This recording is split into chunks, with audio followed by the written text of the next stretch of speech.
Vamos conversar sobre ansiedade nesse canal? Ao longo da minha vida, sempre que alguém me perguntava, eu sempre negava ser uma pessoa ansiosa.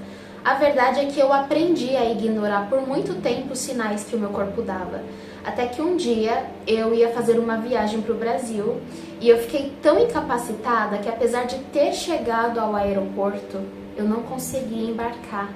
Naquele momento, eu senti uma corda dentro de mim arrebentando. Sabe aquela sensação de que muitas coisas te puxam para todos os lados? Dessa vez eu tinha perdido esse cabo de guerra. E ali mesmo, no meio do aeroporto, eu comecei a vomitar.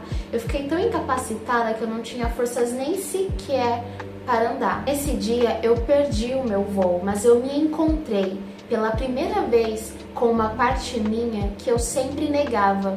E admitir em voz alta que eu sofria de ansiedade foi o primeiro passo que eu dei em direção à minha cura. Desde o dia desse episódio no aeroporto até os dias de hoje, eu descobri que eu tinha um conjunto de crenças e comportamentos que despertavam em mim os sintomas da ansiedade.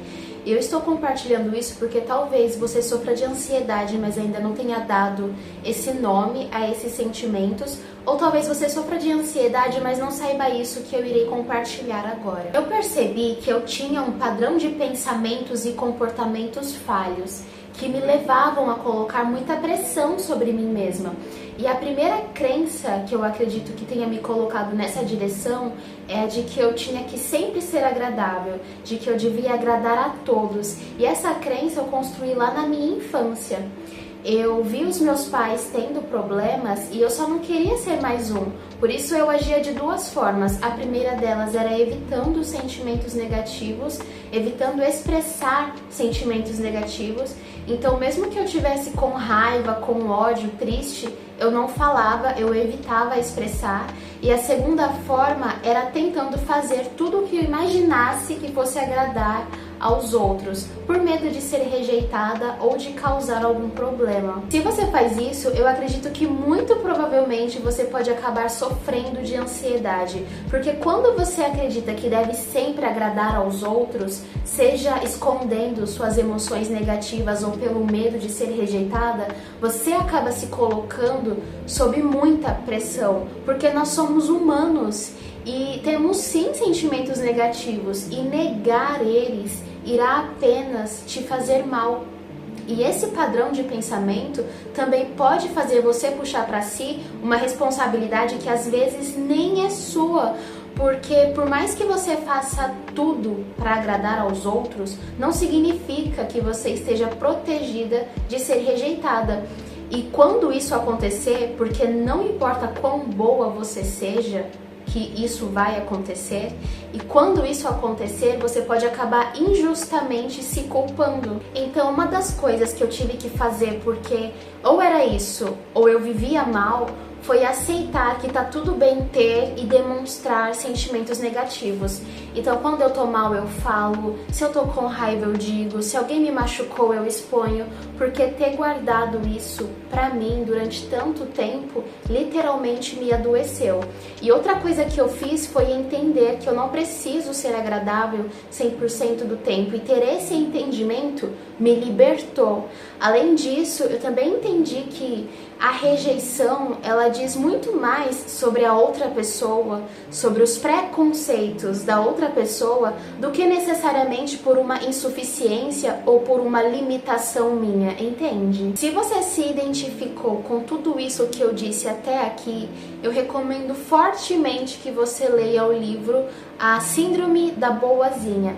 Nesse livro, a autora, que é psicóloga, explica como que essa vontade de querer sempre ser agradável pode ser catalisadora de episódios de depressão e ansiedade. Ela explica por meio das histórias dos pacientes que ela já tratou como você pode superar esses comportamentos, esses pensamentos, essas crenças que acabam te levando a ter esse comportamento de sempre querer agradar aos outros. Então, se você tiver a possibilidade de comprar esse livro, eu super recomendo. Outra coisa que foi um catalisador para minha crise de ansiedade foi a crença que eu tinha de que eu devia ser sempre produtiva em vista de ter um futuro bem-sucedido. Como eu estava sempre pensando no impacto em que algum comportamento meu no momento presente iria afetar o meu futuro, eu vivia preocupada e não conseguia relaxar. Então, quando eu ia descansar, parecia que eu estava fazendo alguma coisa errada, parecia que eu devia estar fazendo alguma outra coisa. Mas ainda assim, quando eu fazia essa outra coisa, como estudar ou trabalhar, eu não conseguia ter os resultados que eu sabia que eu era capaz de ter. E tudo isso porque minha mente estava cansada, meu corpo estava cansado. E isso gerava um looping de exaustão e agravava ainda mais a minha ansiedade. Então eu entendi, eu interiorizei que a pessoa que é produtiva, ela também prioriza o descanso e o lazer dela, porque quando nós não fazemos isso, nós não conseguimos produzir. Então, mesmo que você tenha momentos de lazer, ainda que você descanse, isso é importante para quando você for estudar, para quando você for trabalhar, você conseguir os resultados que você busca. E isso é muito, muito melhor do que você abrir mão do lazer, abrir mão do descanso e na hora que você for fazer essas atividades, você se sentir frustrado porque não está conseguindo fazer aquilo que você gostaria. Além disso, uma das coisas que agravava e muito a minha ansiedade era o diálogo interno que eu tinha comigo mesma. Sabe aquela voz que você escuta na sua cabeça toda vez que você faz algo errado ou algo bom? Eu percebi que essa minha voz era muito julgadora. Ela vivia o tempo todo me criticando e exigia de mim um nível de perfeição inexistente. Eu nunca recebia elogios.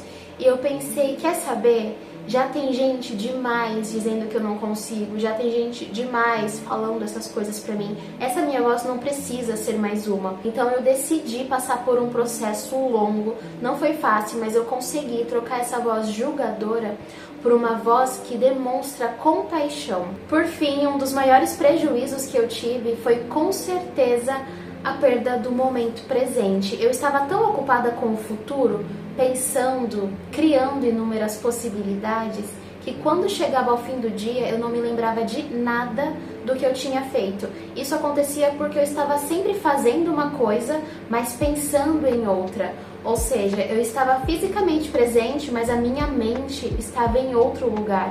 Eu simplesmente não estava vivendo o agora. Aos poucos eu fui entendendo que enquanto a minha mente se preocupava em criar cenários e se preocupar com o futuro, o presente, que é cheio de detalhes e de oportunidades, estava passando sem que eu aproveitasse. Então eu percebi que o verdadeiro valor da vida está no presente, em aproveitar o presente, que é de fato o único tempo que existe. Então eu tenho focado em apreciar cada momento sem pressa e sem a distração do que ainda não aconteceu. Ter vivenciado tudo isso me ensinou quanto o autoconhecimento é importante. Eu aprendi a não direcionar todo o meu esforço ao mensageiro, que no caso era a ansiedade, mas sim a tudo que estava por trás, as crenças, os comportamentos falhos que geravam em mim essas emoções. E aqui eu estou compartilhando a minha experiência pessoal. Eu não sou nenhuma psicóloga, eu só espero que compartilhando isso, de alguma forma, eu possa te ajudar a passar por esse processo, por esse transtorno que é tão difícil de se vivenciar. Bom, chegamos ao final de mais um vídeo. Eu espero que você tenha gostado. Se você gostou, não se esqueça de deixar um like no gostei e de se inscrever para receber mais vídeos como esse. Um beijo e até a próxima!